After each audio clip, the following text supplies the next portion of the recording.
La nuit à Tokyo, elle a quelque chose de magique, d'unique.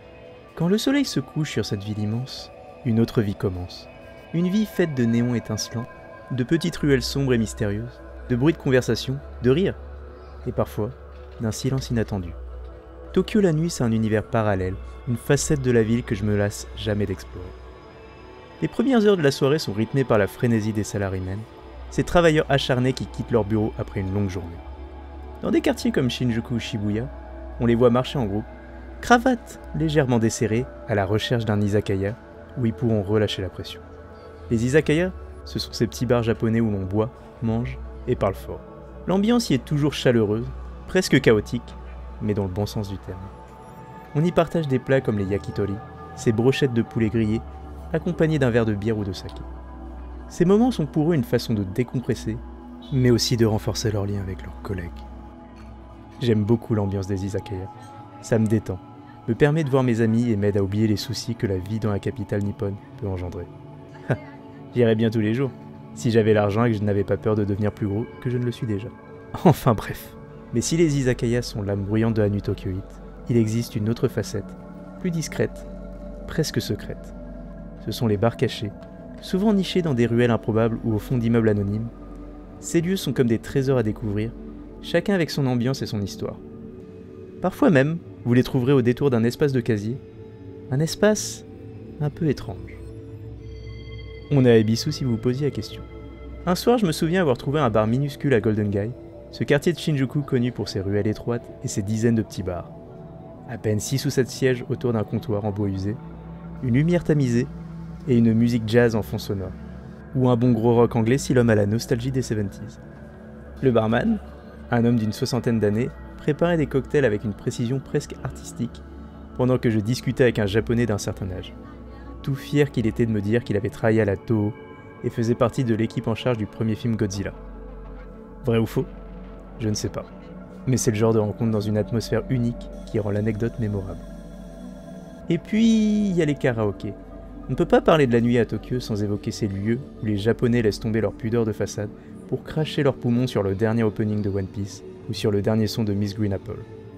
On réserve une petite salle privée avec ses amis et on choisit ses chansons sur un écran tactile. C'est à la fois intime et libérateur. Je me suis cassé la voix plus d'une fois, je vais pas vous mentir. Mais qu'importe si on chante bien ou non, l'important c'est de se lâcher, de rire et de profiter du moment. Mais Tokyo la nuit, ce n'est pas que de l'animation. Parfois, il suffit de s'éloigner un peu des grands axes pour tomber sur des rues complètement désertes. Ces moments de silence sont presque irréels dans une ville aussi vivante. Marcher seul dans une ruelle éclairée par une vieille lampe à sodium, entendre seulement le bruit de ses pas, c'est comme si la ville elle-même reprenait son souffle. Ces instants de tranquillité, on les trouve souvent dans des quartiers résidentiels comme Shimokitazawa, un de mes quartiers favoris. Mais ça, vous le saviez si vous me suivez en IRL sur Twitch. On passe devant des maisons au design éclectique, des laveries d'une époque révolue, devant des bâtiments inquiétants, mais qui dégagent un je ne sais quoi de fascinant. On se fait aveugler par les néons des combini ouverts 24h/24, et parfois, on tombe sur un sanctuaire de quartier. Loin des zones touristiques, loin des gros sanctuaires comme Meiji Jingu ou Asakusa. Dans ces rues, je suis seul, mais je me sens bien. Ces moments contrastent tellement avec l'effervescence des quartiers plus populaires comme Shibuya, qu'on a l'impression d'être entré dans un autre univers, l'envers de Tokyo. Mais bon, je n'aime pas que ça bien sûr.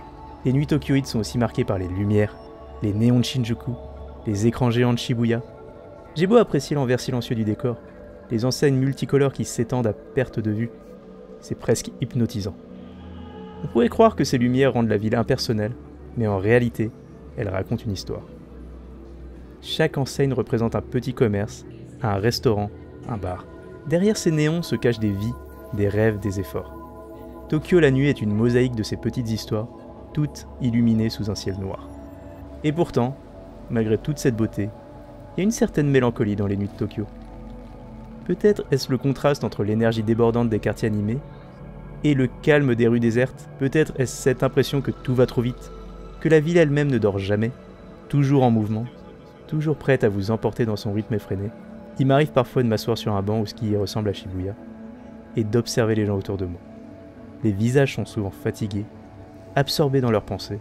On sent le poids de la vie quotidienne mais aussi une certaine résilience, une force silencieuse qui pousse chacun à continuer à avancer. Tokyo la nuit, c'est tout ça. Une dualité entre la folie des néons et la sérénité des temples, entre les rires bruyants des izakaya et le silence des ruelles désertes. C'est une ville qui ne s'arrête jamais, mais qui offre aussi des moments de pause, des instants où l'on peut simplement être, sans pression, sans attente. Et peut-être est-ce ça, la vraie magie de Tokyo la nuit, sa capacité à offrir un peu de tout, pour tout le monde. Que vous cherchiez l'excitation ou la tranquillité, les rires ou la réflexion, la foule ou la solitude, vous trouverez toujours un coin de cette ville qui correspond à votre humeur. Tokyo la nuit, c'est une invitation à explorer, à se perdre et à découvrir. Une expérience unique que je ne me lasse jamais de vivre, encore et encore. J'espère que cette vidéo vous aura plu. Clairement, il y a deux côtés de Tokyo que j'adore. Le côté très calme, très posé, et avec une ambiance un peu mystique, et ce côté un petit peu déluré avec un mec complètement taré qui gueule là-bas, avec les flics qui en ont juste rien à foutre ici. C'est aussi un Tokyo que j'aime bien, pas tous les jours, mais j'aime bien de temps en temps. Et le mec, il est infernal. Dans tous les cas, n'hésitez pas à vous abonner à cette chaîne si ce n'est pas déjà fait. On poste une vidéo chaque mercredi, donc vous savez ce qu'il vous reste à faire. On est également sur Twitch, donc si vous voulez voir des streams IRL où on va observer des gens bizarres, c'est sur Twitch, t'as tout compris. À la semaine prochaine, Mata Kondo.